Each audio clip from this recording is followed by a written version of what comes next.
Well, here we are again. Welcome to Beers with Rich. I'm Rich, editor of Under the Radar Report. It's great to be back. Look, I've tried some left of centre beers. I've tried some right. Let's get in the middle with quality. And that's what today's about, quality. New Zealand's Panhead always produces a good carbon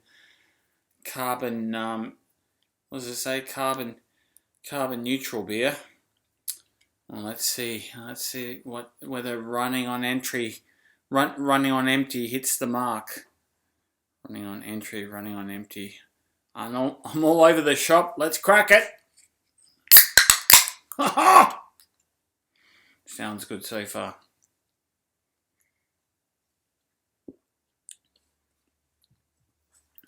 Smooth, malty. What is it? Pacific Pale Ale. And this guy at the bottle shop told me it was the opposite of an Indian Pale Ale. Whatever that means. Whatever opposite means in beer. Malty. Look, quality. Quality is what I want to talk about today in technology stocks. All on sale. I want to talk about which ones you should buy. Cheers to that. I also want to talk about that other misunderstood sector, contractors. And last but not least, a big rally in uranium stocks. I can't go by that. I'm going to talk a bit about that. Well, it's not bad, obviously. So first, a toast to Philip Lowe & Co. at the RBA for showing some ticker and lifting rates to the hefty total overnight rates of 0.85%. Whoa! Putting pressure on many technology stocks, which has been unrelenting and where we find value. Second, a toast to Queensland. Well done to the Maroons. Well done in the rugby league. The better team won, which brings me to the first stock, which just happens to specialise in sports technology as the pioneer of what they call wearables. The things you wear when the coach tells you how much you're not trying. So this week I chatted with Will Lopes, Chief Executive of Catapult, code CAT. Previously, Lopes was the Chief Revenue Officer at Amazon-owned Audible business, so the man has credibility. Look, I'm telling you, Brad Fittler could do worse than talk to Will. I mean, seriously, I like this company for a number of reasons. Like, basically, it's got, I think, 26 million cash, which is pretty good. It's transformed itself from, selling hardware, software to a SaaS model, subscription-based model. But the key thing is it's made a big investment last year, $40 million investment in a video analysis company, SBG.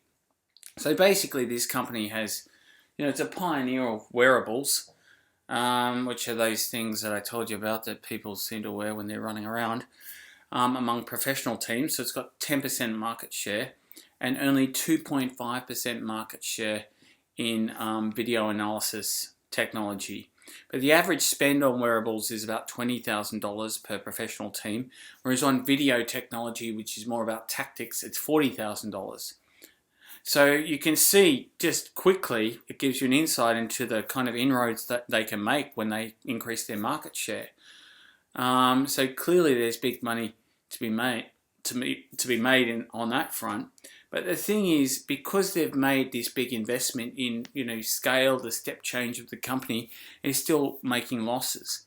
So the stock's almost fallen two-thirds in the past 12 months, but it's hard to justify buying. Look, I mean, that's what we're talking about. Stocks that are making money now, investors have lost patience in the jam tomorrow story as interest rates rise, which harks back to Philip Lowe's big 50 basis point interest rise in the overnight rates. So basically, we looked as well at another stock, Nanosonics, which for the same reasons is exciting. They're spending money to grow, like they're taking over the big GE Health contract, so they're doing it themselves, they're insourcing it, but that costs a lot of money, and there's a lot of excitement at their Indianapolis factory from all accounts. But Like again, this costs money, and the market just doesn't like it. There's another stock that we cover in this week's issue, tech stock. This one ticks all the boxes. So it's a sort of stock that you could have as a core in your portfolio, not a speculative bet, sure, but also one of those stocks where you need to give it time, which is what the next 6 to 12 months is going to be all about. So there is the fourth tech stock that we covered, PlaySide Studios. So I've mentioned PlaySide Studios previously as a hedge against your kids' gaming addiction, but this one really is interesting because it's got great exposure not only to gaming but to crypto.